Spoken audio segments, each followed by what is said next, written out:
The Cracked Door is a true psychological thriller in the Hitchcockian sense, in that it reveals itself layer by layer. Each turn and each twist takes the audience in a different direction and leaves them wondering exactly who is who and what are these people really all about, until the very end, where there's a surprise reveal that really shocks the audience and makes them think about what they just saw. It's also designed so that when you go back to the beginning and look at it again, you'll see little hints, little pieces here and there that, had you known the entire story to begin with, you'd have been able to see what was coming. Ann Middleton is a bright, young PhD candidate working as a limited psychologist for Dr. Phyllis O'Malley, a famous psychologist and author. Ann is enthusiastic. She really cares about family. And in fact, at Dr. O'Malley's office, that's what she does. Since Dr. O'Malley deals with court-ordered disorders, Ann deals with the families. She's very tied in with the young women, the families, the children of these people that Dr. O'Malley treats. And so finds it very difficult to believe when Sting Nelson, the detective, starts to accuse Dr. O'Malley of perhaps doing something that's not legal or not right, or maybe even having something to do with some of her patients' death. She just can't quite believe it. And she engages Sting to try to convince him otherwise. However, along the way, she starts to maybe see that things may be different.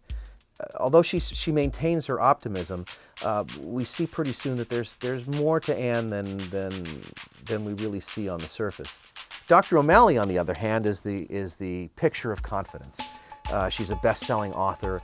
She deals with the worst of the worst, not child abusers, but certainly people who abuse their families, their wives, who have issues of violence, and that's who she deals with. She has some very unique treatments that she uses for them, and really takes a lot of pride in the fact that she's taken on the worst of the worst. She's got a book that she's trying to get done, which takes up a little bit of her time, so that as the story unfolds, she's really not able to completely engage into what's going on. This leads to a lot of distress, and as that distress happens, we start to see that there's a dark side to Dr. O'Malley. There's some secrets that she has that really drove her to become the person that she is. And those secrets are exactly what draws Ann and Sting into believing that perhaps she's not who she says she is. And that's what takes us to the final ending. There's another character that takes us through the film, and that's Sting Nelson.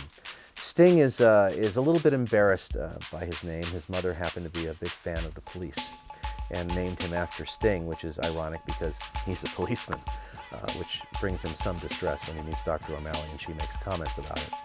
But Sting is naturally suspicious. He's a good-looking man, kind of strapping, younger police officer, and he works with an older police officer named Homer Dunn, who doesn't believe Dr. O'Malley has anything to do with anything. But Sting's got a hunch, and so he starts to dig, even though his boss has told him not to, and he starts to reveal some stuff about Dr. O'Malley that really gets him thinking. Not only that, he becomes quite attracted to Ann, as she does to him. And that mutual friendship and attraction that builds up between them is what allows the two of them to really start working together to try to find out what the truth is. Sting is really after trying to prove Dr. O'Malley is somehow a nefarious psychologist, and Ann is trying to prove that she's not.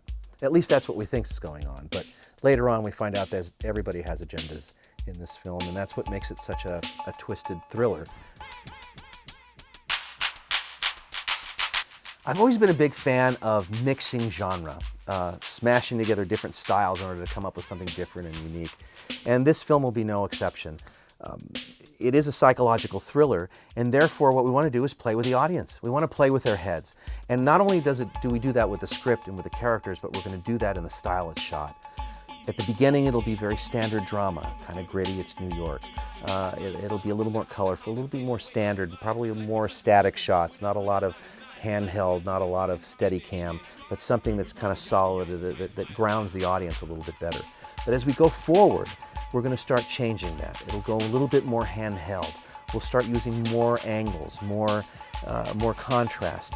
And when we get into the heavy psychological sequences, when things are really where we start to really question the reality of what we're seeing, that's when we'll move into much more of a film noir attitude. We'll bring out the contrast. We'll really mute the colors. We'll grit it up. We'll use a lot more